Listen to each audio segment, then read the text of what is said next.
విద్యార్థినుల బాధను Q news మరోసారి ప్రపంచానికి చూపెట్టే ప్రయత్నం చేసింది. వెలుగు దినపత్రికలో వచ్చినటువంటి వార్తా కథనం ఆధారంగా నిన్న మా టీం అక్కడికి పోవడం జరిగింది. వాస్తవానికి అక్కడ అన్ని పాఠశాలల్లో మరుగుదొడ్లు కట్టడానికి స్థానిక ఎమ్మెల్యే ఆల్రెడీ ప్రయత్నం ప్రారంభించినట్టుగా తెలుస్తూ ఉంది. అయితే కొంతమంది కాంట్రాక్టర్లు పైసలు రాలేదనేటువంటి నెపంతో, బిల్లులు రాలేదనేటువంటి నెపంతో మధ్యలోనే పనులు వదిలేస్తున్నట్టుగా తెలుస్తూ ఉంది. ఏదేమైనప్పటికీ కూడా హవేలీ గణపూర్ ప్రభుత్వ పాఠశాలలో జరిగినటువంటి ఆ ఘోరమైనటువంటి విషయం ఏదైతే ఉందో దాన్ని 100% ఖండిస్తూనే సో స్థానిక ఎమ్మెల్యే, మెదక్ ఎమ్మెల్యే రోహిత్ గారిని రిక్వెస్ట్ చేయడం ఏంటంటే త్వరితగతిన ఆ కార్యక్రమాలన్నీ పూర్తి చేయాల్సిందిగా క్యూ న్యూస్ రిక్వెస్ట్ చేస్తూ ఉంది.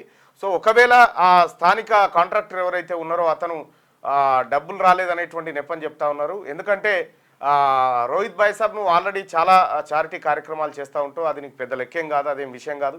హనుమంతరావు అన్న కూడా ఒకసారి ఆ విషయాన్ని పరిశీలించాల్సిందిగా రిక్వెస్ట్ చేస్తూ ఉన్నాం. మేము ప్రపంచం దృష్టికి తేవడమే మా బాధ్యత అని వదిలేయడం లేదు.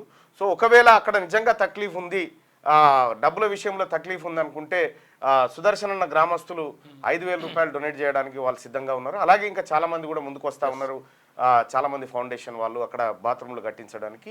సో వాళ్ళందరి సహకారంతో చేస్తారా, మరి ఎట్లా చేస్తారా అనేది కొద్దిగా మీరైతే ఈ అటువంటి సమస్య రిపీట్ కాకుండా చూడాల్సిందిగా ఎమ్మెల్యే గారికి రిక్వెస్ట్ చేస్తూ ఉన్నాం. అలాగే మైనంపల్లి హనుమంతరావు అన్నకు కూడా సూచన, కొద్దిగా రోహిత్ ఏంటంటే మీకున్న అనుభవం లేదు కాబట్టి కొద్దిగా మీరు ఒకసారి దృష్టి పెట్టండి. ఎందుకంటే ఇప్పుడు మల్కాజ్గిరిలో కూడా మీరు కొద్దిగా ఖాళీగానే ఉన్నారు కాబట్టి మెదక్ పైన కూడా కొద్దిగా దృష్టి పెట్టాల్సిందిగా హనుమంతరావు అన్నకు సూచన చేస్తా ఉన్నా. ఇక క్యూ న్యూస్ ఛానల్లో పనిచేయటకు అనుభవం గల సీనియర్ డిజిటల్ మార్కెటింగ్ వారు కావాలను సంప్రదించవలసిన నెంబర్ 8688926084.